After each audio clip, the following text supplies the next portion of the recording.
So good morning, good afternoon, good evening, depending on where you're joining from. Warm welcome to you from the Geneva Learning Foundation. I am Charlotte Mbuh, and our guest for today is Michaela, Manna, gender expert at the World Health Organization headquarters in Geneva, Switzerland. So, and today she'll be talking with us we'll be looking at an introduction to gender in health, of course, within the context of the IA2030 pandemic. So just for the benefit of our Francophone participants, we're sharing with them how to activate interpretation in the French, how to activate interpretation in the French language. So, si vous êtes francophone, ici, je vous montre comment activer l'interprétation en français. Donc, vous avez cette icône, cliquez dessus, et puis choisissez le français et coupez l'audio original pour suivre uniquement en langue française.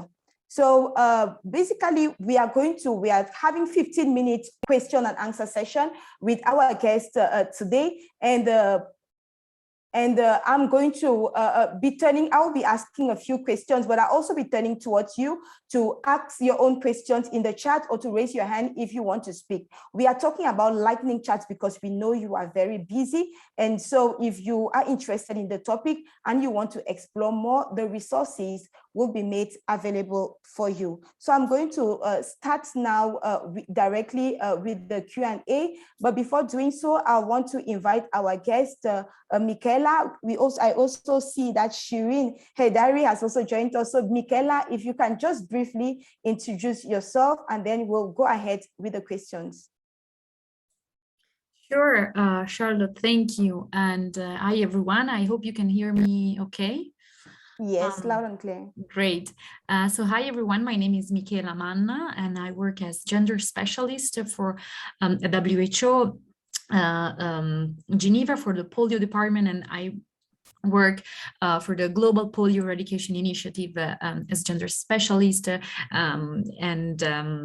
we're busy supporting and implementing the GPI gender equality strategy. And together with Shirin Heidari, who is a senior gender expert, and I also see she's here, we have been working in gender mainstreaming of discourse. So thank you, and over. Okay, thank you so much, Michaela. I want to turn towards Shirin with my first question, and I may come back to you, Michaela, for that. So, were you involved in developing IA2030? What is your role in IA2030 now, and how does the world's commitment to this global strategy for immunization make a difference in your work? So I know that's quite a number of questions, but Shirin, you can start, and then Michaela will follow through.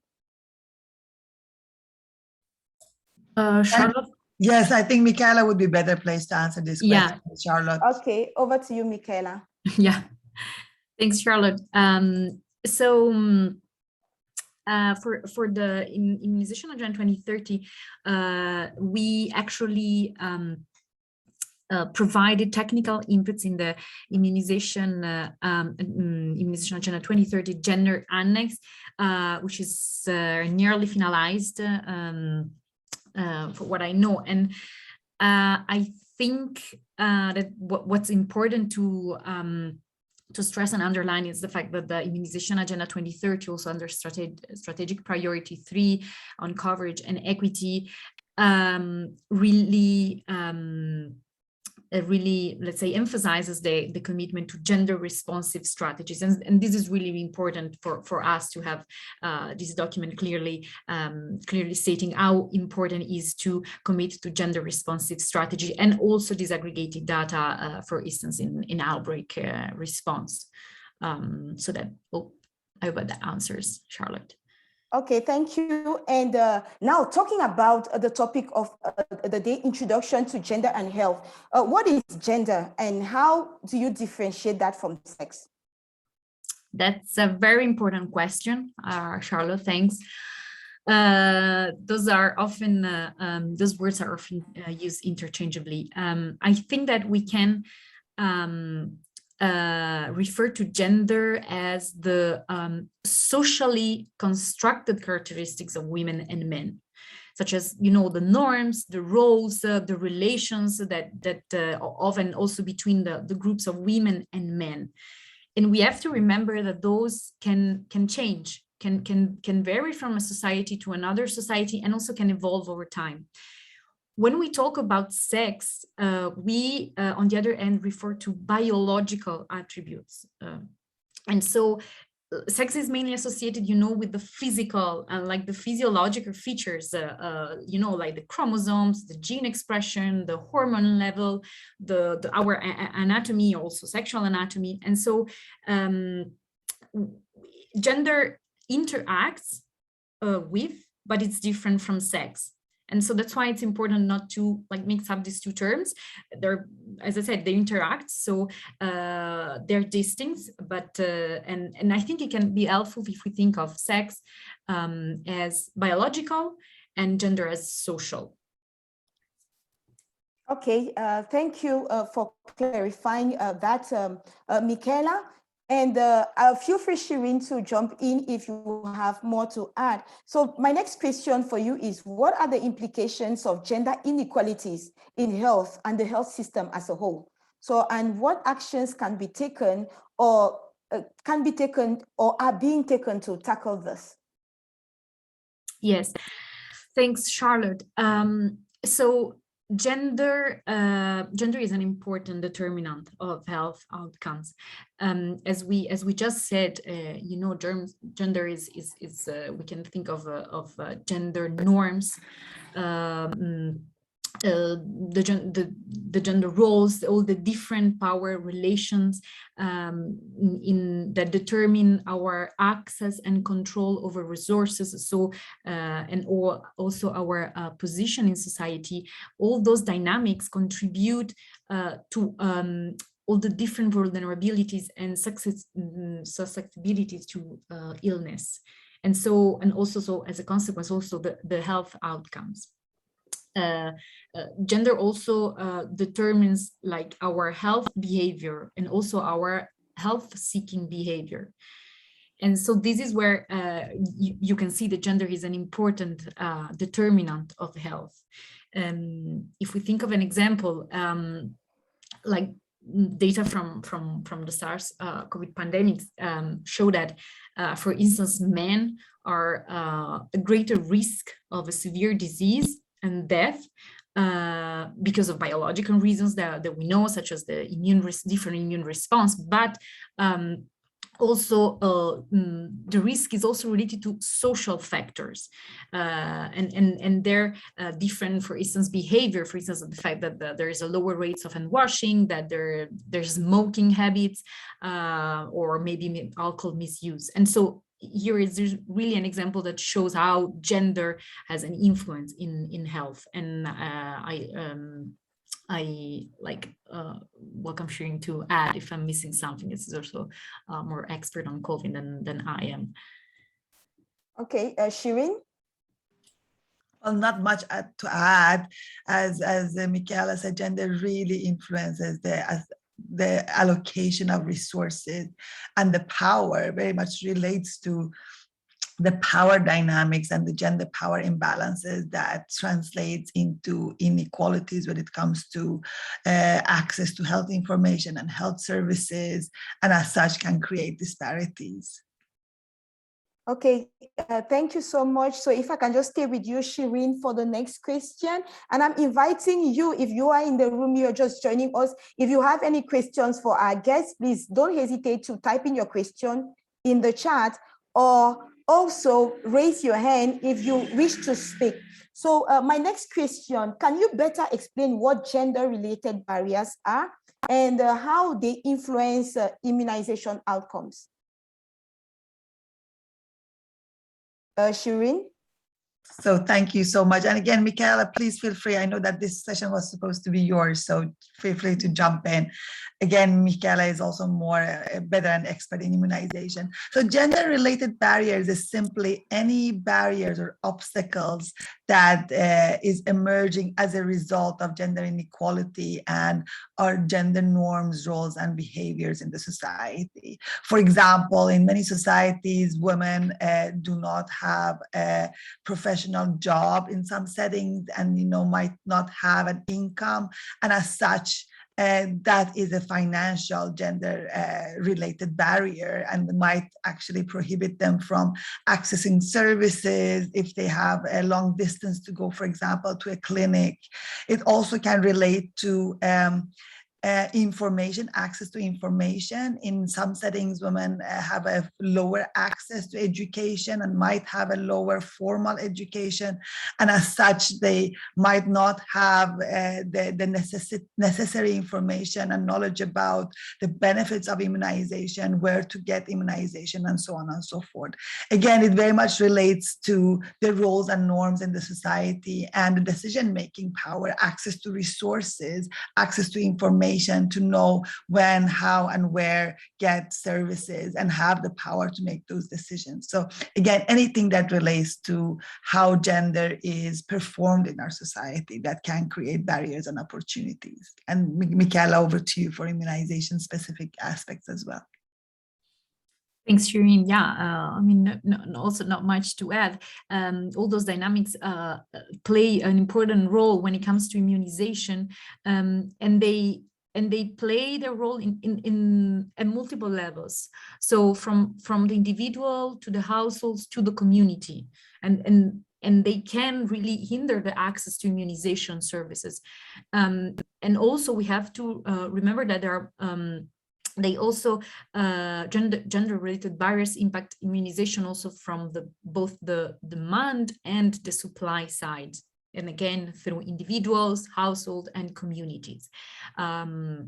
We will have, I think, the chance to go more into details about gender-related barriers to immunizations, but just to give you an example of a gender-related barriers from the demand side, we can think of a woman that, for instance, is not allowed to travel and cannot reach a health center or any vaccination point. On the other side, if we have to think of a supply side barriers, let's think also of the fact that on the difficulties that a vaccinators team can encounter when it comes to enter homes, when, for instance, the access to vaccinator it's only allowed to women. That could also be a barrier. So I hope it helps. Yeah, thank you, Michaela. And there is a question that constantly comes up because at the global level, boys and girls are almost equally immunized. So why should we talk about gender-related barriers in immunization? That's another very important question. Yes, it's true. Global studies have not found major like sex-based discrepancies in children. But there are exceptions. There are exceptions at some national levels, especially with the like marginalized or socioeconomically or geographically marginalized groups. And sometimes boys are more immunized. Some others, girls, are more immunized than boys. So also depending on the context, on as I said, geographical position of the immunization campaign. And so I think this is again where the collection of sex disaggregated data, disaggregated also at subnational level, is extremely important because they can reveal us important discrepancy that we cannot see at national or global level. Over. Okay, thank you, Michaela. Now, based on this, what gender-related considerations need to be taken into account for effective immunization services? So the important thing is to think and remember be cognizant on the fact that there are gender-related barriers. So we don't have to deliver gender-blind, immunization services, like pretend like these barriers are not there and disparities are not there. We have to take into account those dynamics, those barriers, and we have to tailor our programs accordingly. And to do that, we need to analyze, we need to know, we need to understand the people we are serviced, and we need gender analysis to tell us what the gender-related barriers are. And so with that information, we can shape our immunization program. Thank you so much, Michaela. I want to I see we have a first question in the chat from Ralph Gebi-Kwata. He says, what is your view on insistence where female vaccination officers are not allowed to enter some communities during their menstrual period? Michaela? Charlotte, sorry, I missed the first part of the question. What is your view on? Can you repeat that? On insistence, I think it's on a refusal for female vaccination officers to enter into communities during their menstrual period. And the question is from Ralph Giebi-Kwateng. Yeah, thanks. Well, we have that's a very interesting question. We have to. I think that this is where a community-based approach is important, and we have to understand what are with the community, what are possible solutions to that perception on why this is perceived as as a barrier, and what can be done together also with the female vaccinators. But that's very important. That's a very important issue and question. I don't know if Shirin also has anything to add on that. No, thank you. I agree that this is really an interesting question. And as Michaela said, this needs to be a kind of a consultation with the community to understand what are the fears, what are the stigma around menstruation as well, just to really discuss, why would this be an issue, and try to find ways to circumvent that, or maybe dismantle the stigma around menstruation in that community. Okay, thank you, Michaela and Shirin. And we have another question, a first question in French. Donc, si vous êtes francophone, vous pouvez aussi poser vos questions. Vous pouvez aussi lever la main et on vous invitera à prendre la parole grâce à l'interprétation simultanée. Donc, la question vient de Issa Tassem Bedo. He asked, est-ce que les barrières liées aux gens dans la vaccination ne sont pas favorisées par les considérations religieuses? So the question is around religious beliefs and views, gender barriers related to religious beliefs and views. Michaela. Thanks, Charlotte and Issa, for this very important question. And complex, I would say, yes, not. It depends on the context, of course. I do think that there are some contexts where religion can play an important role. I would not say it's the only factor, because I think that society as a whole contribute to gender-related barriers, not strictly related to religion, but I think that in some contexts, yes, religion can play an important role, especially when religion manifests itself in a very maybe orthodox or very strict way.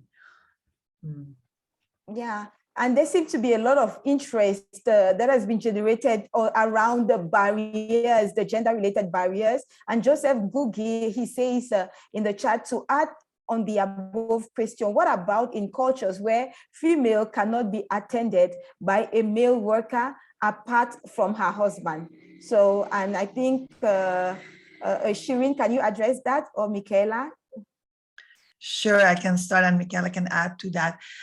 There are different ways of addressing gender-related barriers when it comes to immunization. I mean, depending on in which phase you are, what capacity you have, you can try to find ways to circumvent the gender-related barriers without necessarily tackling the underlying gender norms. So in this case, you might be able to kind of engage more with female vaccinators, so they have better access and reach, mothers and women in those societies. If you want to have a more gender transformative approach, then you can start to have some conversation in the society or in the community, and having a consultation, trying to kind of work with the community to understand, what are the issues, what are the harmful gender norms that can be addressed, taking support from the existing, for example, immunization programs, and using that as an entry point to tackle some of the more not useful gender norms or gender roles in the society that creates more barriers and